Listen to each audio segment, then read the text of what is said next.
when no one's watching, I work harder than when they're watching. And thinking about it like that has given me this persistent and ever-present scorecard or third party that's like, no one's watching, which means now you have to work because otherwise you're full of shit. And so it's this continuous reinforcing cycle of the me and other me holding the whip behind me to see how much I can take. But with each lash of the whip that I take, learning that I can take it and continue to trudge on. And so as long as you keep going, you bear witness to yourself of what you are capable of.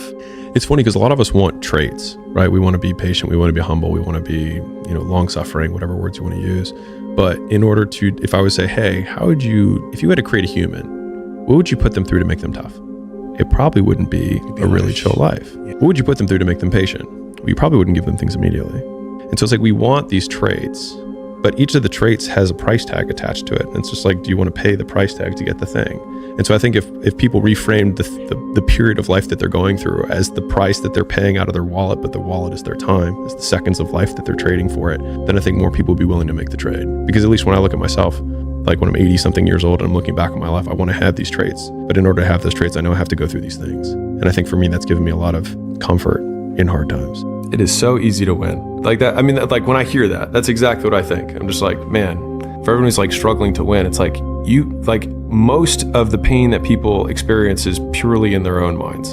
And so to your point, I think there's an interesting one between like burnout versus hard. And so like for me, burnout is when I would define it as my output per unit of time decreases.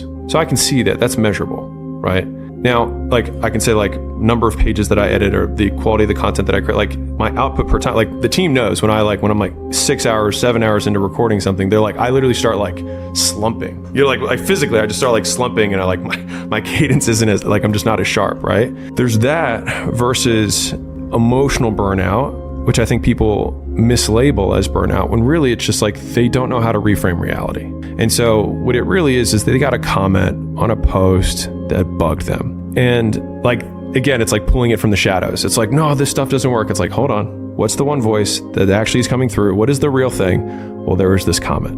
Okay, great. It's embarrassing to even have to say that. But when you say it, then you admit it and all of a sudden you put it in the light and the shame kind of starts to evaporate. Because then you can name it and be like, is this comment bigger than my future? Is this comment bigger than me? And one of the things that that has helped me was saying like, what's true about this? What if we confront it and say like, what if they're right? Now what? Because I think a lot of effort gets put into trying to deny reality, right? Like there's this clip that I shared from Tom Bilyeu, and he was talking about how he gets made fun of for his ears being big, right? And I think it's a really good clip because his point that he was making, because it's such a visual, easy example for people to understand. He's like, it's true. I do have big ears. And so that's like if they're like, you have no right to be making content. Are they right? Okay. And I'm still going to do it anyways. Because the thing is like, one of the things that I had earlier on in my career was like, I didn't think I was a really good person. Like I was like, I'm not a good person. Yeah, like some people are like, yeah, I just had that, right? And I had a history, whatever. And one of the things that gave me a lot of respite or relief from that kind of thought process was like, that's okay. Because I can still do the things that create success and not deserve it and still get it. You don't have to deserve the girl, but you can still do the things that get her. They spend so much effort trying to fight the fact that the comments might be right. This might have been a terrible thumbnail. Yep. You know what? This might have been a boring video. This post might have been regurgitated content. This post might have been inspired too closely by someone else's post, right? What if they're right? And does it make me a piece of... What if it does? And... You end up getting down to base, which is pretty much nothing. Like, right. All that there is actions. All that there is what you're going to do in response to this. Yeah. This is what hard feels like. Yeah. Most people get to this stage and they decide to stop. And now the bar is set so low. Yeah. Goggins said this in the episode with me, and it gave me chills when he said it. He was like, it's so easy to be successful nowadays because people are weak. Yeah. Everybody's weak. You stay in poverty until you learn the first lesson of poverty, which is 2 words, my fault. And so when I was younger, I was really angry at my parents, like many people are, right? Justified or not, doesn't really matter. I was very angry and I blamed them for the woes of my life. And I realized when I was 19 that these people that I hated, I was giving all the power over the fact that I wasn't the person I wanted to be. And I was like, well, it's their fault. And the idea that I had actually given these people that I hated power over my success was ultimately something that made me feel sick to my stomach and was what allowed me to point the finger of blame inwards and say my fault, and then at least take ownership over the fact that like, sure, maybe your dad didn't hug you enough, or maybe your mom wasn't present, or whatever it is, right? It's like, and power follows the blame finger. So like wherever you point the blame finger is where the power follows. And so it's like if you point it at the government has the power. If you point it at your spouse and say like it's their fault that I'm not in shape, it's their fault, they never let me do anything, it's like, well, you're giving them all the power. And so it's like until you're like it's my fault, it also becomes my responsibility. What is? What if it's not your fault? It doesn't matter. Like I can't run marathons because I lost my leg at birth. And either you can just never try, or you put the metal thing on and you do it anyways. Two things. One is knowing the input-output equation. The second is knowing what your fuel is going to be. So if you can't define the inputs and outputs that are going to get you what you want, then there's no way to start, right? Because you don't know what you're supposed to do. So you have to define it down to like the most basic first actions. So it's like, if I want to start creating content, then it means I have to post something. If it means I have to start doing I always think in terms of business because that's what I'm in, but like I'm either doing a cold reach out, I'm doing a cold call, cold email, cold DM, whatever that is. I have to make a piece of content. I have to post it. I have to make a podcast. I have to make a YouTube video. I have to make a short, whatever that is, make a blog post. I have to run an ad. Right? I have to run the ad. I have to press go. I have to spend the money. Whatever it is, like whatever that core initial action. Go to the gym, lift the weight, put the shoes on, get in the car. Whatever the input is, you have to define what the input is that's going to get you the output you want. Now, once you know what that input output is, the next one is why aren't you doing it? When the pain of staying the same is greater than the pain of change. And I think pain moves people far more effectively than pleasure does. Like the easy way to prove it is like point a gun at someone's head and you have absolute compliance and they will do what they need to do, right? Automatically, just like that. Like death is the great motivator and the gun just reminds you. I think that if you can create the figurative gun to your head of the pain that you're experiencing, and then I'm a big fan of future casting out negative scenarios. So people talk about like positive visualization. I prefer negative visualization, which is what if I keep doing what I'm currently doing for the next 10 years? What will my life look like then? That usually takes my current pain and then just magnifies it. And then that allows me to get my action threshold high enough that it goes over the edge so that I can take that first move. And so if you know what the inputs outputs are of what you need to do, the guy who has the little quote on his wall, and you figure out whatever fuel you've got, not the one you wish you had, but the one you've got, and you use that to do the first input, you've crossed the line. You're in the game. Point of the game is to keep playing. And I think if and I would imagine success, if you put all of those things together, it's an infinite game. And so the point of success is to do the things that make you successful. And so if you're doing the things that are making you successful, then you are by definition winning. The point of the game is to keep playing. And like there are some things that I remind myself over and over again. It's like the point of the game is to keep playing. That's the point. That is the point, is to just keep playing. People look at champions and try and find something that champion has that they don't have. And he's like, but it's not that at all. He's like, they lack something everyone else has, which is an off button. They just don't stop. And at the end of the day, like if we're optimizing for outcomes, then the most broken person will win. The person who has the absolute biggest, desire for achievement, the absolute biggest fear or pain that they're running away from, and the hardest impulse control. Now, impulse control, most people would agree is a good thing. The other two, not as much. And so what are we optimizing for? What problem are we solving? It's my favorite. It's probably the number one most frequently asked question that I ask to our portfolio companies whenever we're about to do anything, which is what problem are we solving?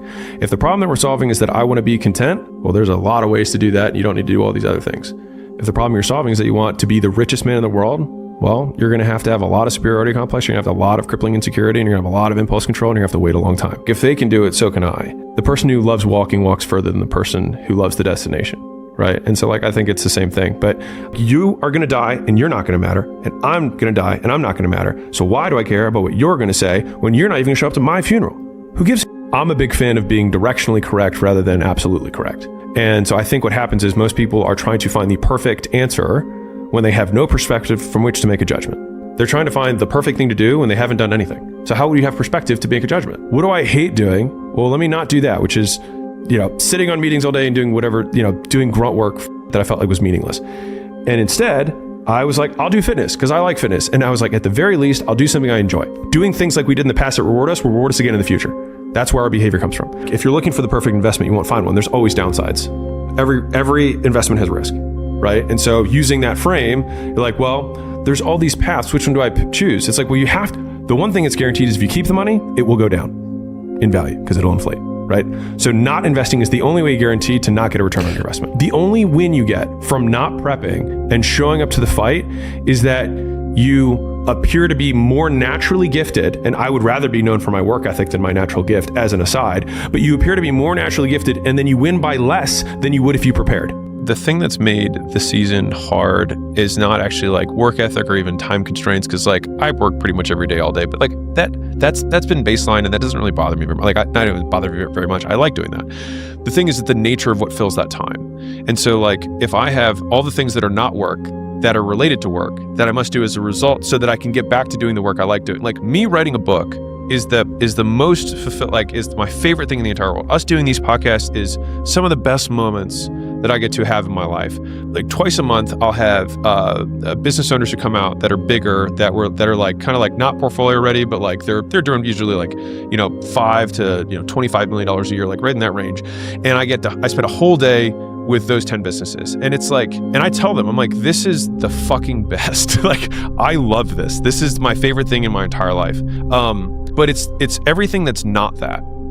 And Bezos talks about the overhead, right? And I think it's when the overhead starts to become a disproportionate amount of your time. And I think that at every level of at least entrepreneurship, I get these periods where the overhead just become bigger and bigger and bigger until I fix it. There comes a time when the hard work you have to do is learning that you can't work any harder any longer, and that you have to change what got you here to what will get you to where you want to go. You can work to get anything you want, but you have to sacrifice the other things you want to keep it. And that's sometimes harder than the work. What makes the suck keep sucking is what makes punishment effective, which is increasing intensity and variety. And so if you want to effectively punish someone, you can't just keep punishing them the same way. You have to increase intensity and change how you do it. And the beautiful thing is that life doesn't fight fair. And so life will change the intensity and will give you more variety. How many times have you been like, I didn't know life could suck in this way? Like, this is a new one. Wow. Like you spin the roulette of life and you're like, oh, here's another one. Have we habituated to failure? No, it's too generalized. So the failures that occur are specific, and so it's just like, oh, I didn't know I could fail in this way. Every single guy who was in that room texted me afterwards, just like, that was fucking awesome. Like, I wish we could work like this all the time. And so like, I don't think, like, we talk about work and what makes work hard and all of these things, but like most of the things, once you learn how to work, the work itself is self-reinforcing and you enjoy it. It's everything else that you didn't know you were going to have to sacrifice so that you could get back to working. And so that's where I've had to really consider this Bulgarian method approach. In Bulgaria, this tiny little nation disproportionately outcompetes in Olympic lifting. And the way that they do it is they have a system which basically just breaks everyone who does it, except for the one person who can sustain it, and he becomes champion. The path, the science of achievement is fairly straightforward, right? Like you have to pursue high leverage opportunities, and that is the working smart. And then if everyone is working smart, then the only thing left that you have to compete is working hard, right? Because people say work smart, not hard. Only works when you compete against dumb people. The juice that comes out is your output, and the thing that's being squeezed is you. And so that's what I've been thinking a lot about. I respect it, but I will never understand it. I love training. I love working out. I've been doing it. It was my first love. The first thing I ever liked, like really got obsessed with. And over probably the last, however many years, I still obviously trained. I was still, in shape, but my training was, sometimes 2 days a week, sometimes 3 days a week. It would be, 60 minutes, maybe 90 if I got lucky. And I had this realization, it was during this year, where I was like, I have all this fucking money and I can do whatever I want. And I was like, and I can't even have my workout be as long as I want it to be. And so I basically made a rule for myself that I will not work out if I am rushed. That's the deal. And so I will work out for as long as it takes to work out. And that's that. And so that means that if my workout takes 2 hours or takes 2.5 hours, or I'm with a friend and it takes 3 hours because we're just like talking between sets and having a great time, there are 3 things in this world that bring me joy.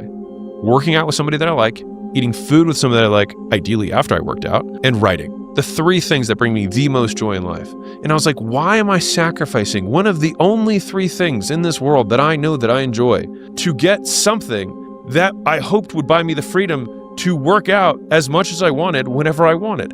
And so what are the things that I put on the altar of the success? So what are the things that I sacrificed for this god of achievement? And I was like, this one I'm not willing to sacrifice anymore. And so I think part of the reason that like has been a lifeboat for me, or a life raft, while this kind of worst season has happened, it's like I put on like 20 pounds of muscle. I've been using that as a really wonderful outlet. And I was like, man, and I'm focusing more on this. Like my training partner every day, I'm like, dude, thank you for doing this with me. Like this is awesome. Like, this is great. Like I won the day. Like if I did nothing else, I get to the end of the day and I'm like, I crushed this workout. And that's enough. Take a moment of your life and they will extrapolate it to forever. And assume that if you change your mind, that what you did before this was wrong. But it wasn't wrong. It was right for that time. Dude. And then we got feedback during a different time, and this is right for me now. And so I'm going to course correct now. And if something else changes, guess what? You're free to change your mind tomorrow. Number one, my embedded command to everyone is use if useful. Use if useful, number one. Number two, this is a documentary, not a sermon. This is a showing, like at least my content is like, this is me showing what's going on. And I try to be real. And that means that if I change my mind, then it'll change. Third, model the rise if you want the rise, model the plateau if you want the plateau. And so saying, Warren Buffett says that he had a great year if he only makes one good decision. It's like saying, to get rich, I should fly private. Doesn't really work that way. I should play basketball if I want to get tall. It's you're conflating variables, right? I should go to the gym once I have energy. I should start saving money once I'm rich. That's when I'll do it. It just conflates sequence, right? It's a when-then fallacy. And so I think the greatest skill is the ability to discern what things to use and what things to cast out. It is the central narrative of noise versus signal. And the reason that I've spent such a disproportionate amount of time focused on behavior was because there's so much noise that if people cannot translate their quote advice into what I should do, then there's nothing useful about it, which is why I think the density of useful information, I think people are bloodhounds for value, but I think that value gets translated in the most crystallized, distilled, concentrated manner when it can be translated into do this instead of that. Period. And everything else, the amorphous words that people use, especially the motivation manifesto, or just manifestation, we'll get into that one. That is what leads more people astray.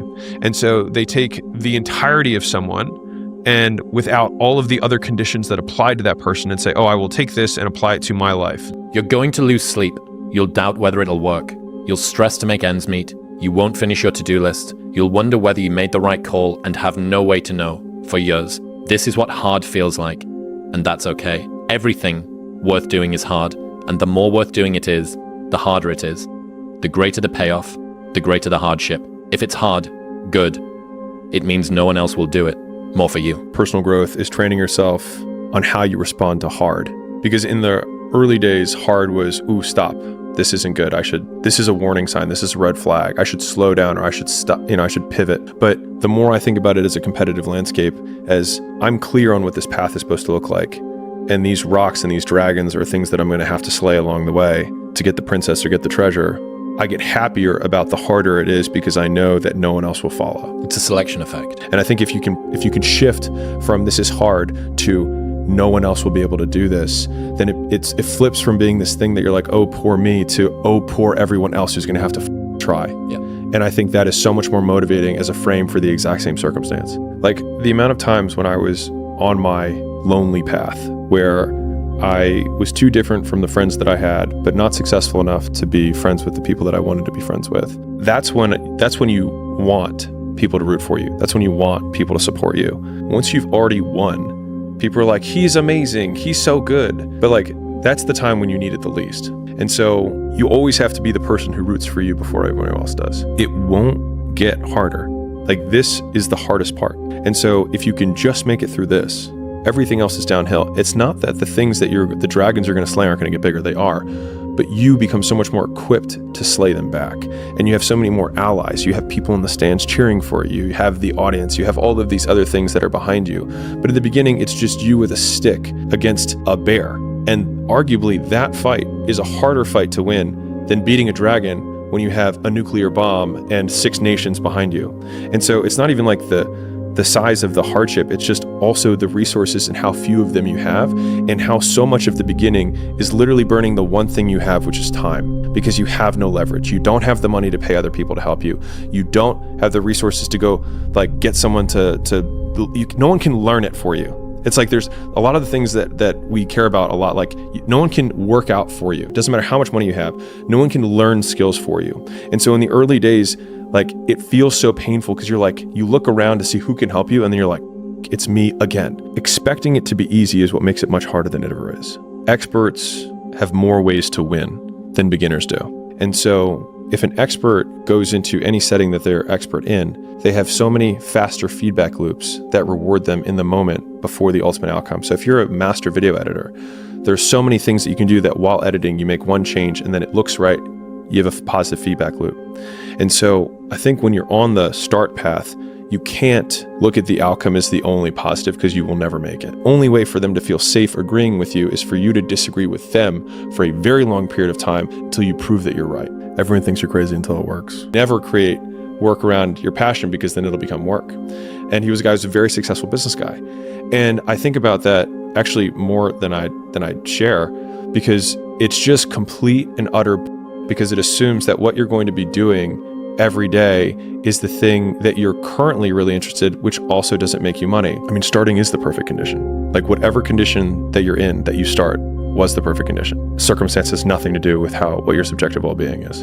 And there was this huge conflict for such a long period of time where I was like, you're supposed to be happy. Why aren't you happier? Like, there's something wrong. There's something wrong with you. Something needs to change. Rather than saying like, maybe the level of happy that you are is fine. The thing that you do for work and the thing that you do for fun are the same thing. If you've tried that path and it hasn't worked for you, then you have this dark door that's in the corner that you've been trying all the other ones that have nice gold edges and really shiny things, but there's that door that you keep looking at, and it's the other side of you that's clearing his throat in the other room. And it's like, you just have to bust through the door. And I think that giving yourself permission to be unhappy, or at least for me, giving myself permission to be unhappy for an extended period of time in order to get what I wanted, gave me so much relief from, honestly, I don't like using the word nowadays because it has so many associations, but just from like the depression or the funk that I was in for a few years. Right. I just didn't like my life. And I'd achieved by most measures, because I don't have the, school failed me. I was whatever. Like, I wasn't that. I finished in 3 years and I did really well in school and I had a really good job. But it was empty for me. And so my goal is things we talked about earlier, but my personal goal is to squeeze every ounce of potential out of whatever I have. And I think that if you feel like you have potential left over, then it will eat you alive until you do something about it. When you go home, right, and you want to start a new business, or you have a girl that you're bringing back, and your friends and your family are like, she's not going to last, or like, this isn't going to be forever. They are right, literally every single time, except for the one time you bring your wife home. And in that time, they're all wrong, and it's the one time that fucking matters. Because of the false positives or the true positives, they might have been right literally 19 out of 20 times. And if they were right the first time and the second time and the third time and the fourth time, why would they bet against no on the fifth time or the 50th time? But you only need one yes or one positive to change your entire life. I mean, I have 2 physician parents. So and I would say Western, for the most part, Western medicine through the just belief in all pharmaceuticals and all that kind of stuff. And so I grew up really close to it. My grandfather is a physician. So just lots of medicine in the family in general. And I just hate it. I really do. I don't hate a lot of things, but I hate what it does to people. And more, the underlying thing is that they reject being human and they think there's something wrong with them. And so many people waste all of their time trying to solve a problem that is life rather than living it. And it drives me nuts. Like they search for the medication rather than confronting the problem. Like, you don't have an anxiety problem. You need to deal with whatever the thing you're worried about is. If you're insecure, which everybody is, let's be real, you might as well use the insecurity to get something out of it. Right? Like one of my favorite things about entrepreneurship is use what you've got. And so a lot of people think that they need to fix their conditions in order to get the perfect conditions before they start. But the perfect condition is whatever one you're in, because it gives you whatever assets you have. That's the cards that you're dealt. And so you just play the hand. And a lot of people have great cards. It's like, man, I'm so afraid of, it's like, use it. It's like, I have nothing. What makes you very dangerous because you have nothing to lose, right? Like one of the really interesting things I think about it from a business perspective, but it probably applies to everything, is that there's always an advantage and a disadvantage from every position, right? So I remember Gym Launch is still a big company and still continues to grow, but in the gym licensing space, there's not many people who can compete with us there, right? And I would talk to guys who were in the space, I would talk at a conference, whatever, and younger guys would be like, well, I want to be in this space too, and it's not fair because you have this big advantage. And I was like, you have a way bigger advantage than I do. I was like, because if I were in your position, I would go to every single gym owner and be like, you don't want to be with Jim Launch. You don't want to be with Alex. You're just a number to him. Like, you're never going to talk to him. Like, you're just a cog in the wheel there.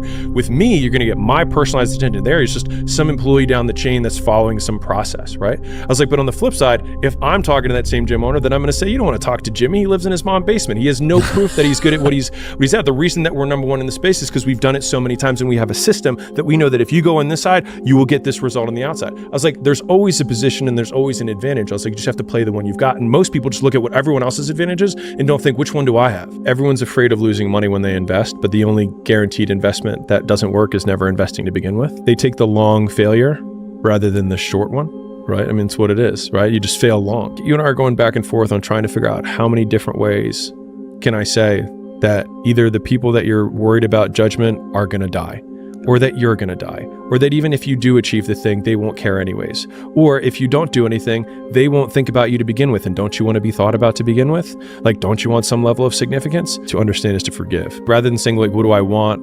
It's what do I hate least?